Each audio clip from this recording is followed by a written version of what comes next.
looks like a quarterback that borderline shouldn't be in the NFL. But when it becomes the fourth quarter, he's one of the best quarterbacks in the entire NFL, Easton.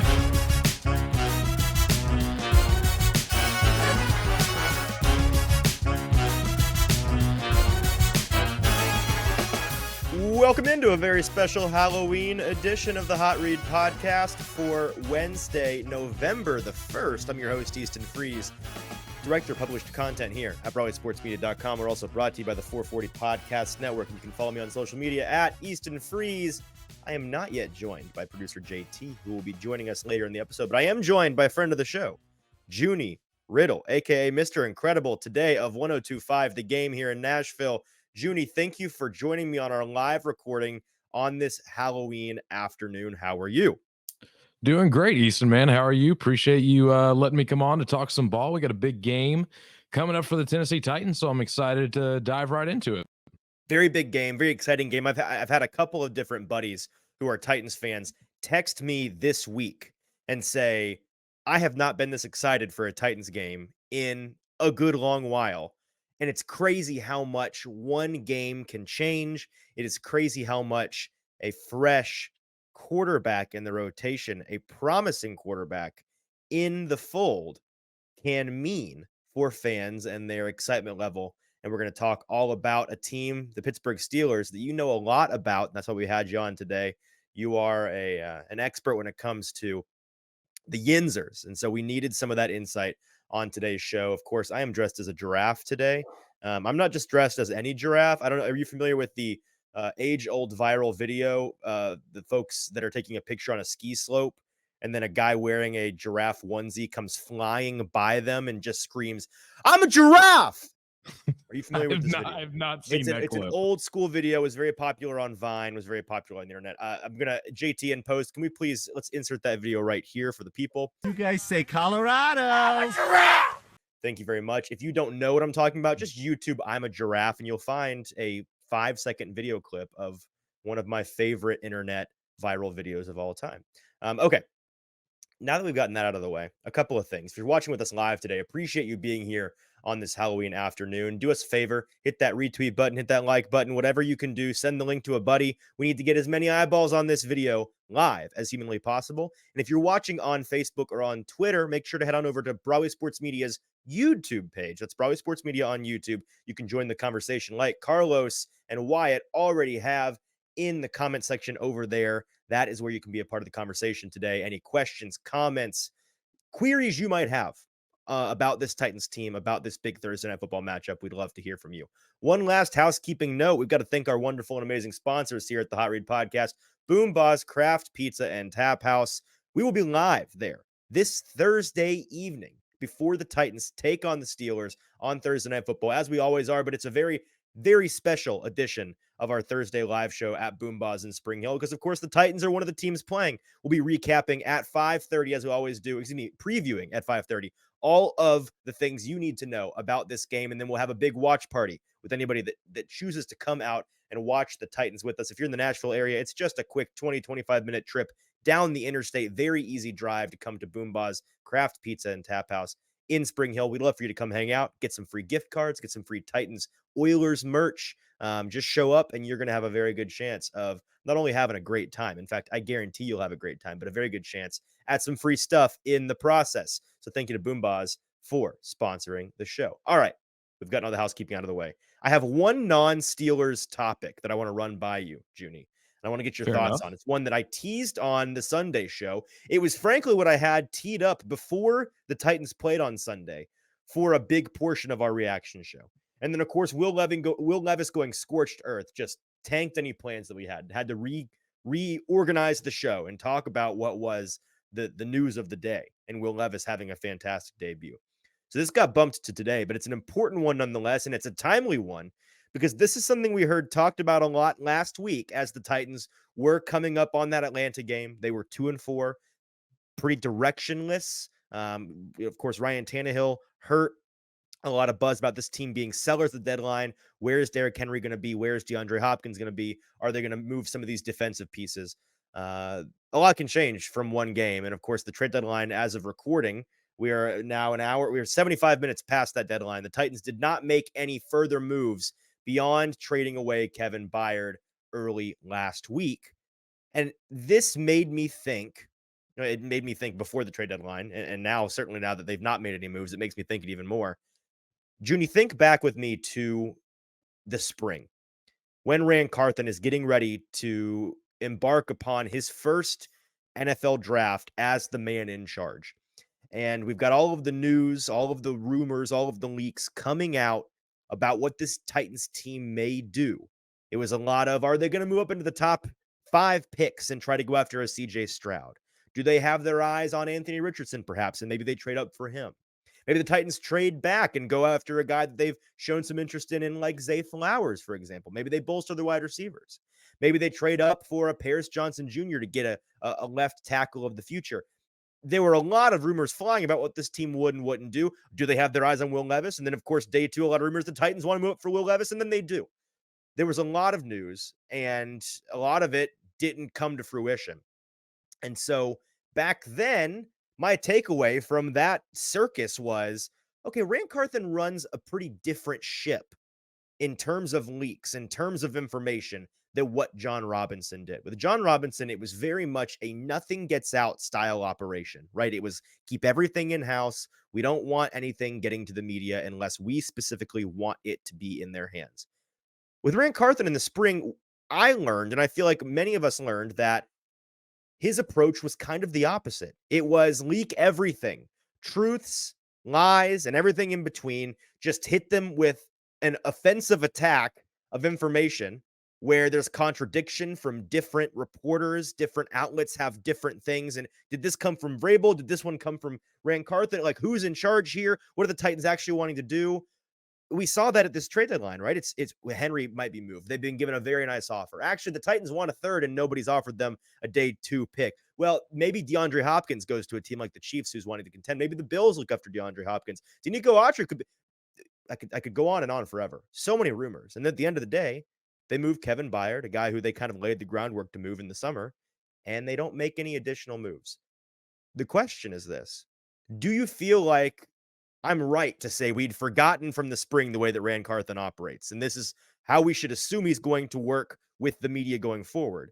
And number 2, what do you make of the Titans not making any additional moves besides shipping off Kevin Byard?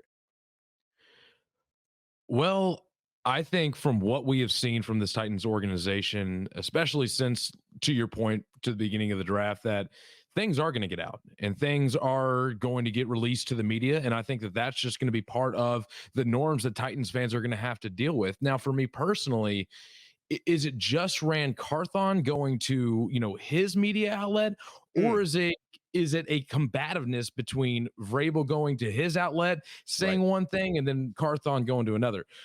For me, I just do you buy that? Do you think that there's been a little bit of a power struggle in that way?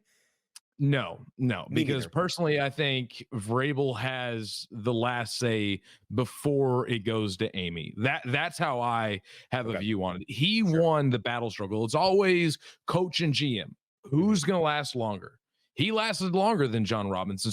So I think with him being the senior member of the staff and being the head coach of this team, being the most likable personality going into this Titans season, I feel like Mike Vrabel has the final say unless it's a decision that ultimately has to go to Amy Adams Strunk. Now, to your second point, with am I okay with them not making another move after the Kevin Byard trade? Number one, I didn't want them to trade Kevin Byard. I thought it was a silly move. I thought that Kevin Byard was worth more to the team, not necessarily what he's worth on the trade market, because I think what they got in return was a decent return for what Kevin Byard is. It's not that you disagree with the return. You just wouldn't have moved him, period. I wouldn't have moved him, period. I just feel and you've been in the locker room, I've been in the locker room with this team, and we both know the utmost importance that he has had. And I feel like from a leadership standpoint and from keeping the guys on track and just kind of keeping that positive voice when things are going wrong, I felt like he was an important aspect to that. And so letting him go, I was not a proponent of, and I felt like that was a sign of the Titans kind of waving the white flag. I really did, up until this game against Atlanta. Now, with it going through to Atlanta, knowing what we know now with, Tannehill not being able to play and the injury, I didn't want them to move off guys like Hopkins or Henry, because putting in a guy like Will Levis, he needs those guys to be able to thrive in this offense. The offensive line is already bad enough, and we knew this going into the season that they weren't going to be good enough to kind of get this offense to where they wanted to go. So for me, having veterans like that can bring you high productivity is the perfect thing for a young rookie quarterback to be able to thrive. So I'm glad that they didn't make any moves. I think it was the right move to make to continue, because you don't want receiver and running back and all these other positions on the offense to be an extra liability, knowing that your offensive line is the best and you want to get the most. And you want to get the most out of your rookie quarterback, and you don't want to wreck his confidence either. So I think them staying here was the primary reason. And Will Levis's performance just kind of, added on to the fact of why you didn't make those moves. I absolutely understand the reasoning there, right? Wanting to set your young quarterback up, not just for success, but give him the best situation for him to thrive, have his best shot at proving himself. And from a selfish standpoint, you, the coach, you, the GM, putting him in a situation where you feel like you can fairly make an evaluation of what he is and then make a determination as to whether or not he's your future or not. I disagree with you a little bit in the sense that I do think that I don't have a super strong opinion on it. Frankly, I think at this point with this team, I could take it or leave it. I totally would have understood them moving a Tier Tart or a Danico Autry, a guy on an expiring contract. Only players, if they had managed to get anything for Christian Fulton, which I don't think that was for lack of trying. I think it was for lack of offers. If a player is not in your plans for the future and they are on an expiring contract, moving them for value now instead of letting them walk for nothing, I would have understood. Offensively, I'm more along the lines of your thinking, where these weapons, these pieces to help Will Levis be in the best situation. Again, this is all banking on them continuing to play Levis, and the pressure from the media, the pressure from the fans, this big asterisk here, but as long as Will Levis continues to show promise and look to our eyes like the guy that you need to let play the rest of the year to know what you have in him, then that tracks. There's still the little birdie in the back of my head that says he's a rookie. He's very liable to stumble. It's going to happen eventually, whether it's this Thursday night, whether it's the following game. He's going to have a bad performance somewhere. You just know he is. It's the nature of the game, and he's the kind of quarterback. He was a prospect coming out in particular that a lot of folks much smarter than me identified as the kind of quarterback you need to go out there and let make some mistakes in order for him to learn. But that birdie tells me as soon as he does and Tannehill's healthy, you can't tell me Vrabel's not going to think about swapping him back out, especially if the Titans are winning some games and they feel like they could compete for the division. Is this a concern that you think is warranted? It is most definitely a concern, but I am giving the Titans organization and Mike Vrabel in general the benefit of the doubt until that decision is made. So for me, I thought when the Titans were sitting at 2-4 and they had just lost in London to the Baltimore Ravens, that this season was going to be basically over. I didn't know the extent of what Tannehill's injury was going to be until, a day or so later when it came out that it was very similar to his injury that he had sustained in 2022. So I figured that he was going to, miss a game or two. Then my focus went to, well, how does this debut go for Will Levis? Because how this debut goes is going to be the direction of this Titans team, in my opinion, for the rest of the year. If he goes out and shows you that he is not ready, then you go back to Tannehill and you go back to the same original plan of trying to ride this out. But he went out there and he did something that only 2 other quarterbacks in NFL history have done, and throw for 4 touchdowns and 0 interceptions in their debut. Right. Now the focal point of the Titans need to be is to see what you have in Will Levis and to build his confidence up enough to where when some of these veterans, maybe DeAndre, likely Derrick Henry, I think they should personally bring Derrick Henry back on a short-term, cheaper deal to kind of keep this thing going.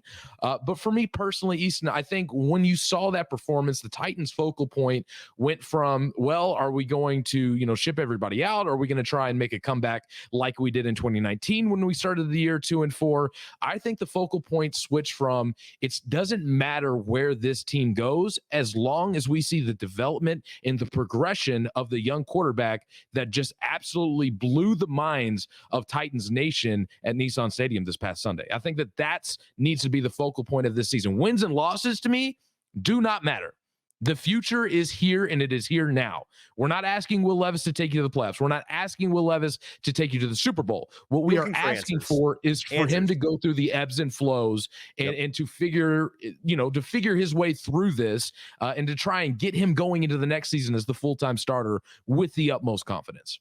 Yeah, I'm with you. You're looking for answers. That's the key this season, and hopefully they stick with the path most conducive to finding those answers. All right, let's talk about the Yinzers. Let's talk about the Pittsburgh Steelers. The Titans will be playing in Pittsburgh this Thursday night. A very big game and a very quick turnaround for a team coming off of a big win with a rookie quarterback who, big debut, great start, really difficult spot to have to turn around on a short week like this and go into an atmosphere like that to have to perform. And given the Titans' track record on the road this season, doesn't bode well. Maybe they break that streak this week. But let's look at some of the numbers here, and then I want to get your 10,000-foot view on this team because we talked about it a little bit, you and I, in the press conference at the end of the game this weekend. What exactly the Titans will be seeing defensively from this Steelers team? You used a word that I thought was very appropriate. That the defense is not good; they're opportunistic. So I want you to elaborate on that in a minute. But just some numbers. The Titans have not won in Pittsburgh since 2013. They're 0-4 against them in their past 4 games. Most recently, they played them in a very big, I believe it was 5-0 versus 5-0 matchup in 2020 when Pittsburgh came to town and won. They did play in 2021 in Pittsburgh. Okay, so that was 2 times ago. Excuse me. And that was in 2021. And the Titans, I believe that was one of their last losses of the year. But they went into that Pittsburgh game without AJ Brown and without Derrick Henry.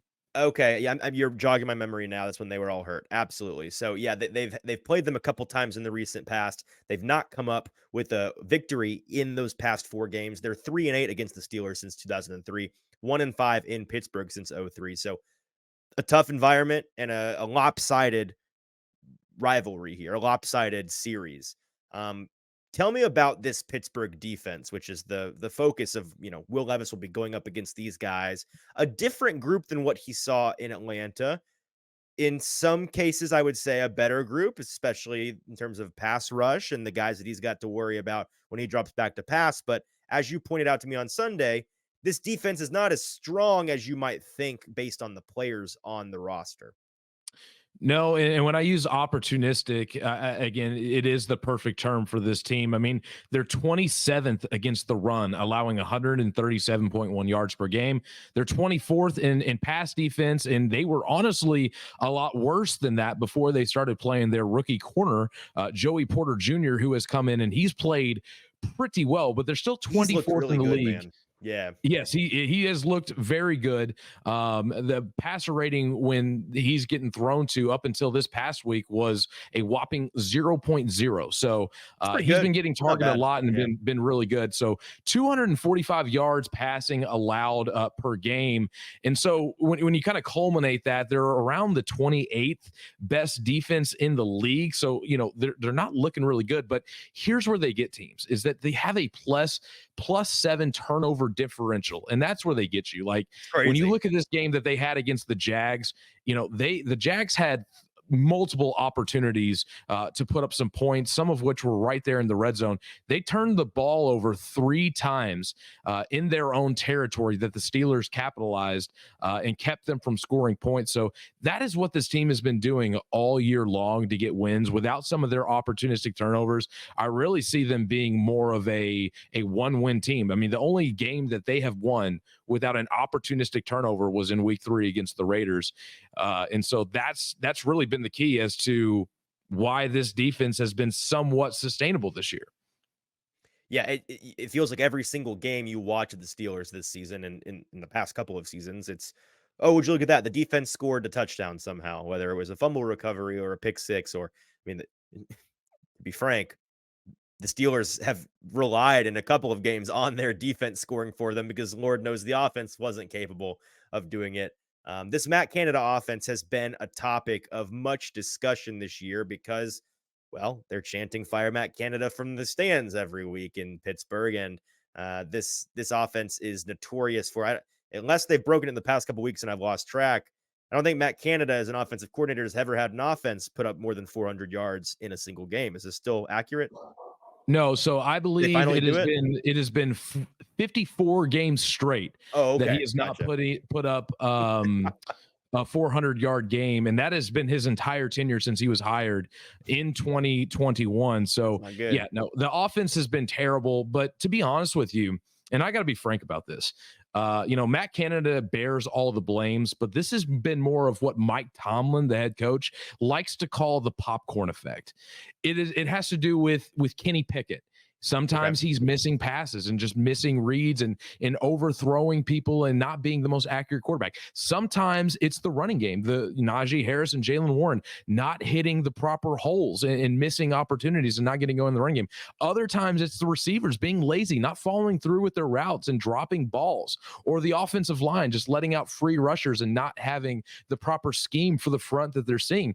It seems to be it's always one thing or the other. And although Matt Canada's offensive scheme is how a lot of professionals would call it, Saturday-esque, more of a college-based scheme. Right. There's a lot of lack of execution that has to be put on display as well for the woes that the Steelers have had on offense. And although he's not putting them in the best predicament, the players aren't doing themselves any favors either. So let me wrap up with this question, then we'll get you out of here. Looking ahead to this game, knowing what you know about both of these teams, what comes to mind for you first, or maybe the couple of things where it's like, that's going to be the key to this game? Is this going to be a game that's won in the trenches? Is it going to be a ball control game? Is it going to be which team's offensive weapons can produce in that big moment that is necessary in the game? I know the total in this game is currently at 37. The weather kind of questionable. It's going to be chilly, but otherwise pretty good football atmosphere, it seems like. Low scoring game between two teams whose offenses have been suspect this year. What do you think the keys to victory for either team will be in this one? So the keys to victory, I'll start with the Titans. And this kind of goes hand in hand. So the way I see the Titans getting a victory here is, one, running their offense through Derrick Henry. Again, I already talked to you about how the Steelers are the 27th best run defense in the league. They have not been really good at all in that area. And I believe Derrick Henry is going to be the best back outside of maybe Nick Chubb in week 2 that they have seen all season long. So if they really ride Derrick Henry, and they do not allow opportunities for the Steelers to create turnovers, which is what has really won them ball games this year. And if they can get out to an early lead, that is going to be the key for the Titans. Okay. For the Steelers, on the other hand, they are going to do their best to disrupt Will Levis. And if Will Levis in this blocking scheme does not shaping up, to protect him from guys like TJ Watt, obviously Alex Highsmith, and a bunch of other guys that are on this defensive front, it's going to be a long day. They have got to stick with the run if the Titans want a chance in this match. Junie, by the way, based on the success that Will Levis had passing deep so often this past week, I'm not an expert, but hear me out. I have a feeling maybe there'll be a couple more too high safety looks this week from the Steelers. I think they may want to take that away from Levis and force him to to beat them underneath is. I don't think you have to be an expert to see that one coming, right? They're gonna play very conservatively because they lost Minkah Fitzpatrick with a hamstring in this matchup, so he will not be playing. But on the tail end of this, I do need to bring up quarterback Kenny Pickett. Kenny Pickett spoke with the media today, and he said that he's going to be out there. He is basically putting himself. He seemed confident. Yeah. And so here's what I want to say about is that Kenny a good Pickett. thing? Is hobbled Kenny Pickett better than Mitch Trubisky? What very, very much so. Very much so. So Mitch Trubisky last year, he's a turnover machine, and that's just something that Kenny Pickett is not. A lot of people talk about Kenny Pickett and his small hands and how that can be a fumbling issue. Well, Kenny Pickett's only fumbled the ball 5 times in the past 2 seasons, and he's only fumbled once this year, which was this past game against the Jags, where he fumbled the ball out of bounds. So I wouldn't really say that he is prone to fumble. But here's the key thing about Kenny Pickett, which is just mind-boggling to Steeler fans and to everybody. The guy in quarters 1 through 3 looks like a quarterback that borderline shouldn't be in the NFL. But when it becomes the fourth quarter, he's one of the best quarterbacks in the entire NFL, Easton. That's got to be so frustrating to watch every week. It's got to be so frustrating. Listen to these stats because it's crazy. In quarters 1 through 3, this season only, he has completed 56.2% of his passes. He has a 4-to-3 touchdown to interception ratio and a passer rating of 45.8. In the fourth quarter only this year, he has completed 73% of his passes for 374 yards, 1 touchdown, 1 pick that came in week 1 against the San Francisco 49ers, and a passer rating of 102.8. That is almost double the amount of quarters of 1 through 3. It's crazy. It's twice as good a quarterback in the fourth quarter as he is the rest of the Steeler game. Fans and the like. We just don't get it. He's twice as good in the fourth quarter is what I'm hearing. I mean, he also has started 19 games, 2 of which he has not finished the game. He has 6 fourth quarter comebacks in 19 games as a starter. So clutch. 6 fourth quarter comebacks. He's clutch. I don't know what else to tell you. But he's also a big part of the reason they're in these situations in the first place. Yes, right? Very much so. Yeah. Very much so. All right, that's fantastic, Junnie. We have really appreciated having you today. I know that you've got some trick-or-treating to do with the little ones, so I'm going to let you go have a good time on this Halloween evening. Guys, check him out, Junnie Riddle of 1025 The Game. You can check him out. Junnie, plug your show for us, by the way. When do the people need to tune into the radio to hear you talking ball? Yeah, so you can watch us streaming live on Twitch, Twitter, YouTube, and Facebook. You can also be on the radio dial at 102.5 and 106.3 The Game. I'm a part with my guy, Nick Keyser, Riddle, and the Reporter. We go live every Friday from 6 to 8. And if we do have any scheduling conflicts, we always do post on Twitter ahead of time to let people know when we will be on the air. Because sometimes with Vanderbilt and the Preds and all that stuff that we carry on our stations, sometimes we have conflicting issues when it comes to those teams. So fantastic, pal. Hey, it was great to talk to you, and we'll have you back on the show soon. All right. Absolutely. Appreciate it, Easton. All right. That was Junnie Riddle of 1025 The Game. And while my buddy, producer JT, gets himself situated and gets himself in here, I've got to remind you here at the halftime of today's show, we are brought to you by BoomBozz Craft Pizza and Taphouse, the place in Spring Hill where you can come and enjoy a watch party with us. Me and JT. There he is. JT, how's it going, my friend? Hello. Can you hear me? How is it going? How are you doing? Yeah, I can hear you. How's it going? Okay. It's been a very spooktacular Halloween so far for me, and by spooktacular, I mean frustrating day. But we get through it. Maybe the joy of seeing the little ones trick or treat today will bring some Halloween magic into my heart. I'm knowing you. I'm really not. No, maybe I'm the Ebenezer Scrooge of Halloween. Can that be a thing? If you're the Scrooge of Halloween, that just means you're good at Halloween because it's supposed to be about not joy. It's supposed to be fear and sadness, right? I mean, so maybe you're just an elite Halloween ghoul. I don't know. That's what it sounds like. It sounds like it's your holiday, regardless. I'll tell you what, today might be frustrating and scary for you, but won't be frustrating or scary when we get to watch the Titans with all of our best friends in the world at BoomBozz in Spring Hill on Thursday, just 2 days away from our watch party, where we will be giving away during our live preview show at 5:30 there at BoomBozz. Some free gift cards, some Titans Oilers merch, and more. Cannot wait to see you guys there. Again, the live show starts at 5:30 at BoomBozz. Come hang out and talk Titans and get a drink or two in you before they kick off at 7:15, I believe, in Pittsburgh against the Steelers, and we'll be watching the entire game with you there in person. It's going to be a fantastic time. If you're watching with us live today, we're about to recap some of the trade deadline happenings from today. A lot of teams not named the Titans were involved, and we will discuss what was and was not a good trade.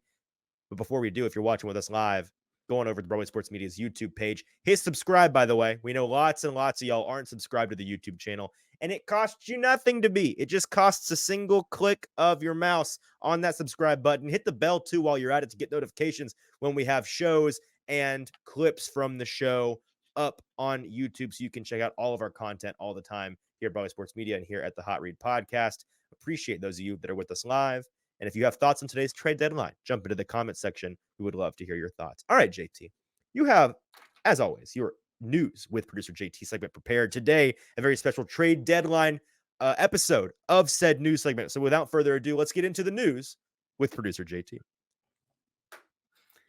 Yeah, and let's talk about the Titans, who had a pretty relaxing and boring day at the trade deadline. As you said, Titans fans can rest easy because Derrick Henry does not get traded. DeAndre Hopkins does not get traded. Even other guys like Danico Autry, Tier Tart, Christian Fulton, and the list goes on, does not get traded today. As we find out, Kevin Byard was the only move of the deadline for the Titans.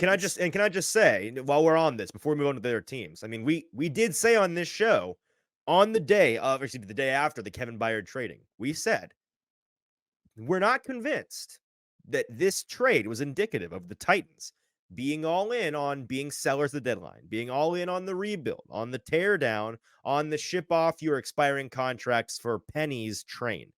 This was not a fire sale then, and in the end, it didn't turn out to be a fire sale at all. And that rational response from us, which I know a couple of folks who watch this show, I'm thinking of you, Kenneth, giving us a hard time for saying that we were bitter clingers to this team, just like Coach Mike Vrabel was perceived to have potentially been. You just needed to let it go and quit trying to salvage this season. In reality, we were just being rational, logical, playing the odds, and the odds were that move that was set up in the summer that shouldn't have shocked anybody, that they were looking since July, since June, when they asked for a pay cut and then ultimately restructured his contract to make an out after this year the likely reality. That shouldn't have been shocking that they ultimately moved him, and the timing just happened to be kind of coincidental. Now, that's not to say that I don't think they considered any other moves. I think they did. But the idea that they were people don't know what a fire sale. When there's a fire sale, when you get a moving sale, it's, the Belk in your local shopping mall. Everything's 85% off. You're getting stuff for pennies on the dollar. Titans clearly weren't interested in doing that today, and so they didn't make any moves.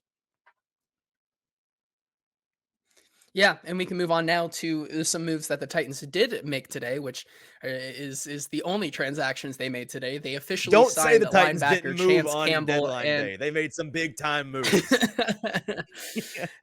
Those moves include signing Chance Campbell and defensive back Shaheem Carter to their practice squad. Pretty standard procedure here that we've come to know and love during this section of the show. So far, nothing really to report there. However, we can talk about the injury report for today, as a couple Titans did not practice once again. Chris Hubbard with the concussion, definitely not going to go this week because of that concussion, not having practice yet this week, probably will not practice tomorrow, even if they do. Other two players that did not practice today, Chris Moore not practicing for personal reasons, so non-injury related, and then Ryan Tannehill not practicing. He will not go this week, as we've already learned that Will Levis will once again be starting.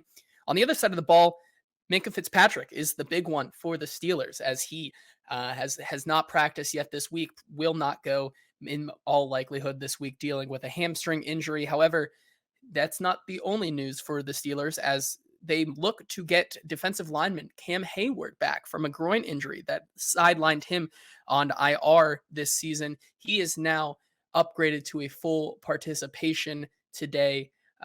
So even if the Steelers lose Minkah Fitzpatrick, they look to add to that defensive line with Cam Hayward this week. Yeah, that's a big deal. Hayward on IR, eligible, I believe, to come back if he is cleared. I'm not saying he will be by Thursday, but with him practicing in full today, it was full, correct? Did he practice this today? Yes. Yeah, I mean, that's certainly an indicator they may be getting him back for this game, and that would be a significant help for them, not just on the run defense side of the coin, where they've been pretty miserable so far this year, but in affecting that quarterback, getting after Will Levis, getting him off schedule, and giving him some more pressure than the Falcons were able to in his first outing. It's gonna change the picture for Levis, and I'm very, very curious to see what he looks like when things aren't going so well. Yeah, and that's going to do it for our Titans news. We can move on to the headlines of the trade deadline today, and we're going to go down these 6 most important or prominent trades that happened today. And Easton, I'm going to ask you, was it a good trade or a bad trade for these two teams?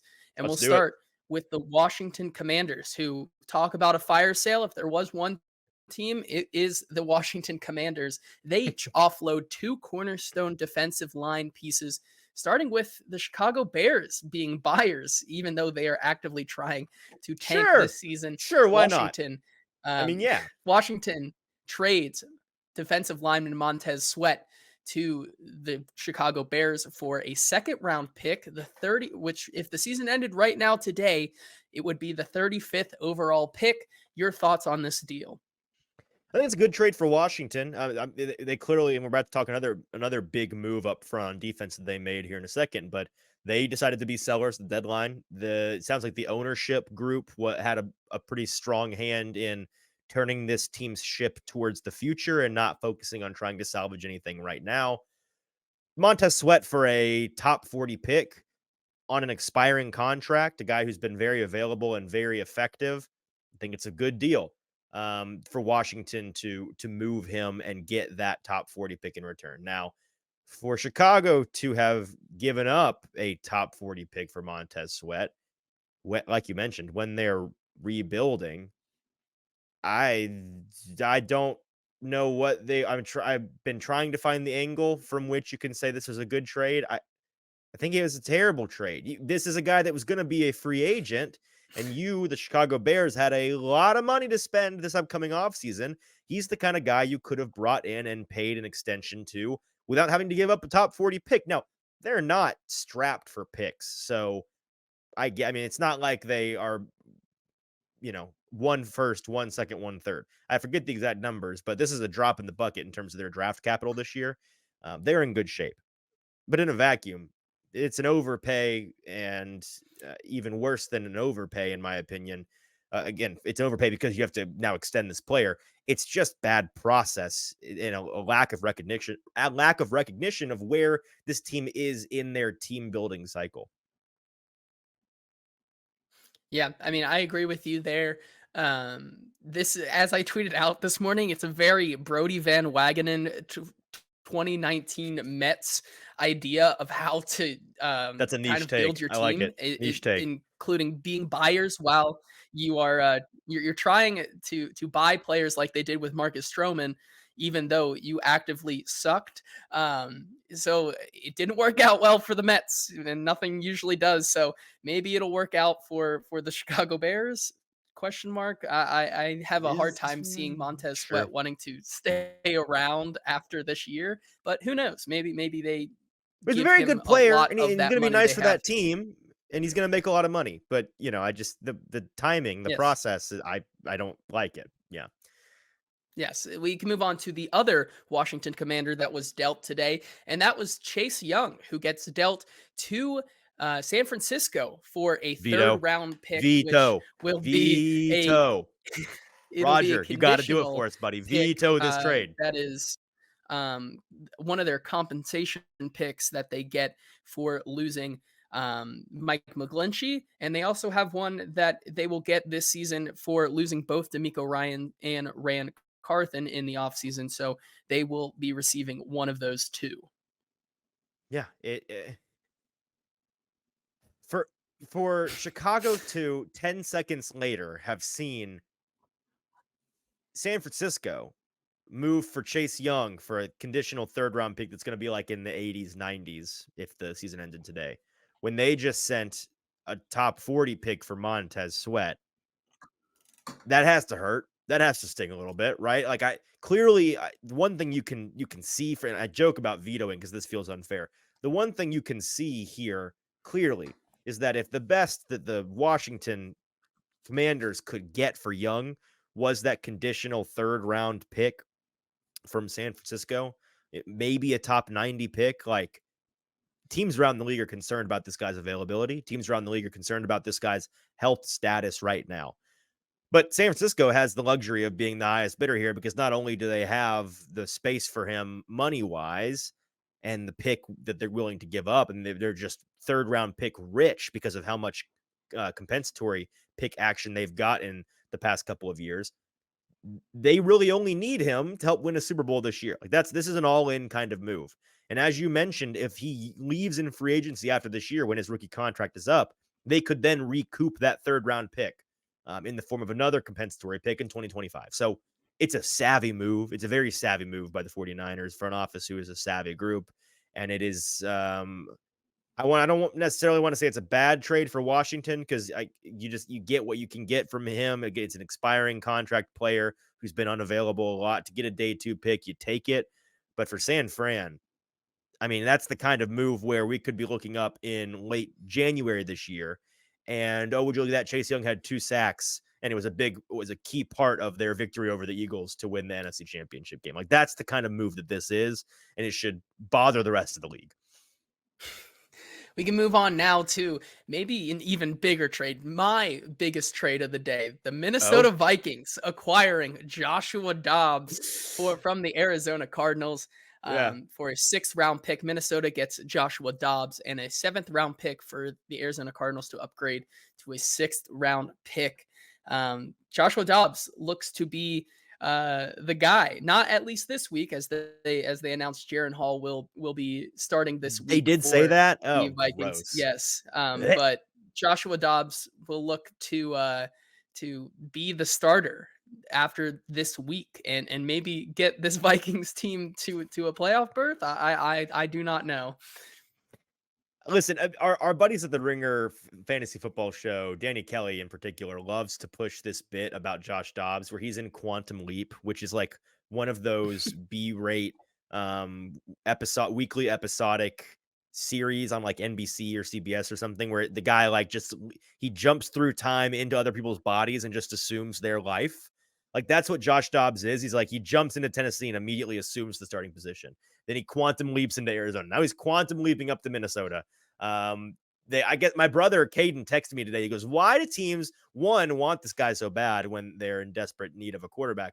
But 2, more importantly, why are teams so comfortable giving this guy the reins like immediately? And it's a fair question, and it's a good point. I mean, he's a rocket scientist. He's smart. I guess the idea is he's a savvy, safe veteran who's going to learn the system quickly and be able to be on his feet and be capable. He's shown it twice now with Tennessee and with Arizona. It's a good, fine move from Minnesota. As an owner, and you're in the same boat of some Minnesota skill position players in fantasy football. I like this much better than the prospect of Jaren Hall throwing to these guys the rest of the year. Josh Dobbs, I feel like, can actually make these guys somewhat productive and salvage those assets. So that's good, I guess. But in general, a desperation move from Minnesota, not one that's indicative of them trying to be all in this year. You're not all in with Josh Dobbs, but he's a serviceable guy to fill in a pinch. Yeah, and I mean, like you said, like he was with Cleveland to begin this year, and then 2 weeks before what the would season, Cleveland's record be today if they kept him? Trade. It's an interesting question, right? That's a good question. That is a good question. If they didn't have to toil with PJ Walker and they had a reliable Josh Dobbs to lean on with all of this nonsense with Deshaun Watson. Definitely, I think they would win have another game a better shot. I think they'd have a better shot in the Ravens game than when they had DTR, right? Yes. Like I think they would have had a better shot. But like you said, like Cleveland trades him to Arizona 2 weeks before the season starts. He is their starter, and he is pretty capable for this Cardinals team. I like Jacob saying he is the new Ryan Fitzpatrick. I mean, kind of like he kind of Sure. is turning into that, you know. I think Ryan Fitzpatrick's probably a little better than Josh Dobbs still. I mean, Dobbs now has, opinion, but in terms of journeyman collection, yeah, I mean, like the Josh new Dobbs has a age Steelers Ryan jersey. Fitzpatrick. He's got a Titans jersey. He's got a Browns jersey. He's Yes. got a Cardinals jersey. Now he's got a Vikings jersey. He's still got plenty left in the tank. He could get to 10, 12, 14 jerseys by things are all said and done. You never know. Indeed, he could.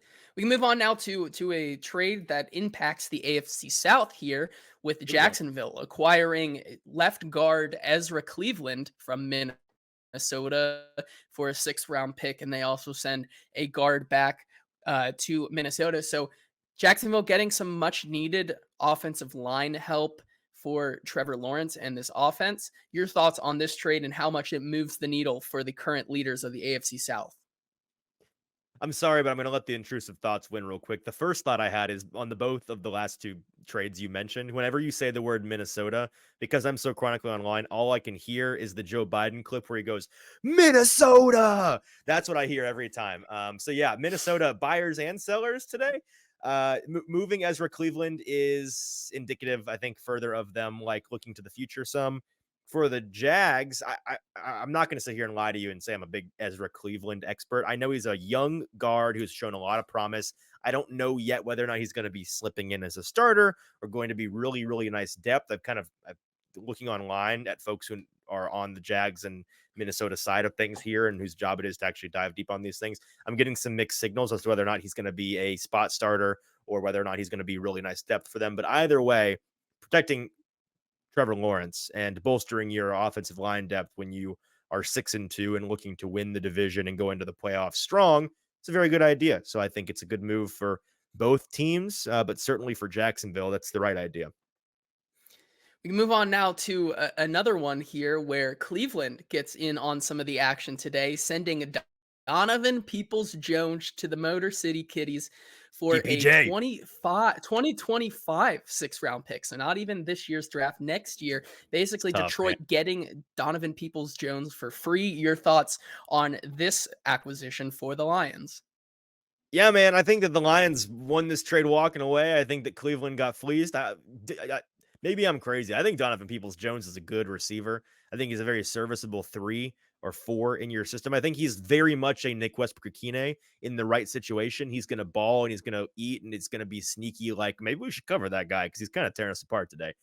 I feel like this year with the quarterback uncertainty and the more crowded wide receiver room that he was dealing with in Cleveland than in previous years, that's part of the reason why you haven't seen a lot of him. But in Detroit, first of all, shout out Jameson Williams. Like, J-Mo, what's going on? Like, clearly this move is indicative of them thinking they need some more there. And Jameson Williams adding to the fold is not going to cut it for them as a team that is also 6-2, I believe.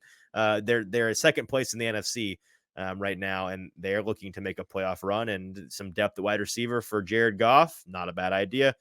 Detroit absolutely won this trade.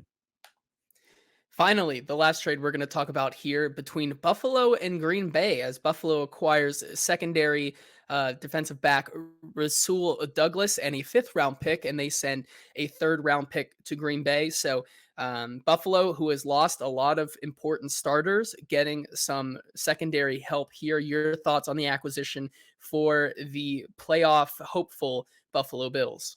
Yeah, the Bills had to make this move, so totally understand them going after Rasul. It's good that they have something that on defense, they've lost so much depth, especially on the defensive back side of the coin. They've needed some bodies the past couple of weeks, and Rasul Douglas is a very nice one.